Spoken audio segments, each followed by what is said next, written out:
Thelonite Monk is not a good card, and it's probably a card you don't remember. And that's kind of a shame, if you ask me. Thelonite Monk is a 1/2 creature that costs 2 and 2 green mana. You can tap Thelonite Monk and sacrifice a green creature to turn target land into a forest. So that's really fucking cool, if you ask me. And it's also pretty flavorful. Usually I don't talk too much about the flavor of an effect, but this one is pretty interesting. The flavor text clues us in here. As the climate worsened, some Thelonites turned to fertilizing with fresh blood in an attempt to keep Havenwood alive and growing. Sarpadian Empires, Volume 3. So basically the idea here is that you're culling a creature and using its blood as fertilizer, and a bunch of trees grow because of that. That's exceptional flavor, but that's not why I adore this card. I adore this card because I love bad creatures with tap effects, especially if they're strange effects, and I also like land denial strategies. This game has on occasion created cards that change lands to other lands. The most common and played example is probably Blood Moon, a super popular card that everybody loves. Thelonite Monk is not anywhere near as good as Blood Moon, obviously, but it is really interesting.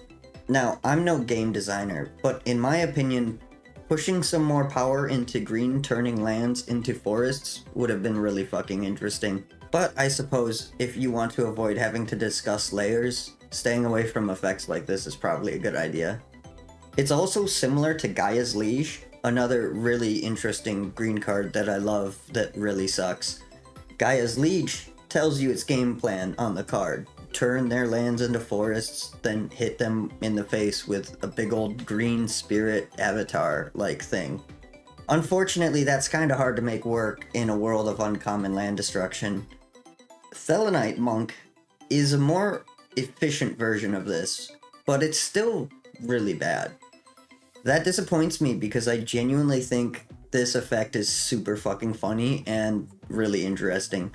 I don't know, I just kind of like land denial strategies, and I feel like there's a nice middle ground with changing lands as you still get the mana, but just not necessarily the mana that you wanted, and it also shuts down, really strong lands. I think that kind of land denial isn't explored enough. It's not as brutal as having your lands removed, and it makes the puzzle more interesting, at least in my opinion. I know I've said it like 8 fucking times in a 4-minute video, but this card is really interesting, and as far as I know, not a single person has ever had anything to say about this card ever. Probably because it sucks. It's on the reserved list and is worth like 69 cents, which is pretty fucking funny. Also nice. It is from Fallen Empires though, so like that's a major reason that it's cheap. There's just 100 bajillion of this card floating around. Anyway, I really love cards like this that have just weird effects that like potentially could be usable and interesting and like offer some direction of deck building that isn't just play the best cards. I also like that this turns the lands into forests indefinitely. I think that's really hilarious. I think this might be the only card in the game that actually turns things into forests indefinitely.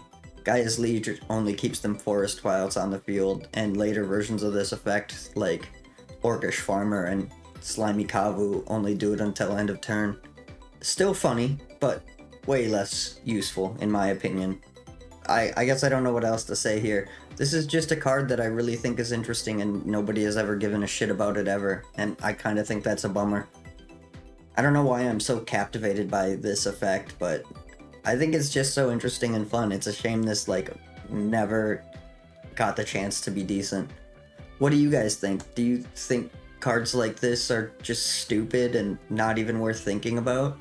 Do you think this card would be unfair bullshit if it was good? I don't know. I'm interested in hearing what other people have to say about this, because it's a shit card, but I so desperately wish it wasn't shit.